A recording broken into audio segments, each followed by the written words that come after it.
Good morning 10th class home science के lesson number 14 भोजन पकाने एवं परोसने की विधियाँ। इसमें आज हम समझेंगे चिकनाई के माध्यम से पकाना, यानी कि हम अपने भोजन को चिकनाई के माध्यम से किन किन तरीकों से पका सकते हैं। चिकनाई के माध्यम से पकाना भी पाक क्रिया की एक लोकप्रिय विधि है। चिकनाई के रूप में घी, मक्खन, तेल आदि का प्रयोग किया जाता है। प्राचीन यानी कि आम बोलचाल की भाषा में हम इसे कहते हैं। इस विधि द्वारा भोजन शीघ्र ही पककर तैयार हो जाता है। समझते हैं इसकी कितनी विधियाँ हैं। पहली विधि है तलने की उथली विधि। तलने की इस विधि में घी या तेल बहुत कम मात्रा में प्रयोग किया जाता है। इस विधि में तवे या फ्राइंग पैन में पहले थोड़ी मात्रा में घी या तेल डालते हैं तथा गर्म हो जाने पर उस पर खाद्य सामग्री को डाला जाता है। घी या तेल की केवल उतनी ही मात्रा डाली जाती है जितनी मात्रा में खाद्य सामग्री तवे आदि पर चिपके नहीं और पक जाए, जैसे कि हम आलू की टिकिया, कटलेट, आमलेट, डोसा, पराठे, पूड़ी आदि बनाते हैं। दूसरी विधि है तलने की गहरी विधि।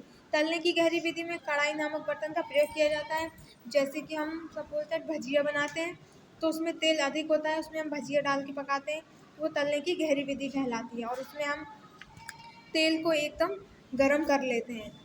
और हमारी जो थर्ड विधि है वो है तलने की शुष्क विधि। चिकनाई के माध्यम से खाद्य सामग्री को पकाने की तीसरी विधि है तलने की शुष्क विधि। इस विधि द्वारा कुछ विशेष प्रकार की खाद्य सामग्री को ही पकाया जा सकता है, जैसे कि सामान्य रूप से जिन खाद्य सामग्रियों में पर्याप्त मात्रा में चिकनाई होती है, यानी कि जिन सामग्रियों में पहले से ही चिकनाई होती है उन्हें हम इस विधि द्वारा पकाते हैं।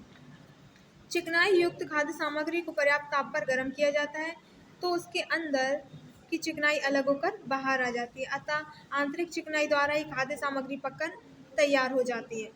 ऐसी खाद्य सामग्री में यदि तलने के लिए अतिरिक्त चिकनाई का प्रयोग किया जाएगा तो भोजन अधिक गरिष्ठ एवं मुश्किल से पचने वाला हो जाएगा, यानी कि हम अधिक गरिष्ठ भोजन भी नहीं खा सकते।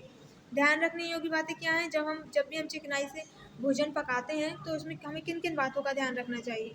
चिकनाई के माध्यम से भोजन पकाने या तलने के समय कुछ बातों का अनिवार्य रूप से ध्यान रखना चाहिए। कढ़ाई में घी या तेल डालकर गर्म करना चाहिए जब तक उसमें से कुछ धुआं न उठने लगे। उसमें तलने वाली सामग्री डालनी चाहिए। इसमें सामग्री को हिलाते तथा उलटते रहना चाहिए। समुचित ढंग से पक जाने पर इस सामग्री को निकाल लेना चाहिए। निकाल कर कुछ समय तक उसे पोनी में ही रखना चाहिए जिससे कि उसका तेल निचुड़ जाए। हम कहते हैं आम बोलचाल की भाषा में तलते समय सामग्री के छोटे छोटे टुकड़े टूटकर घी में गिरते रहते हैं। इन्हें मुख्य सामग्री के साथ निकालते रहना चाहिए।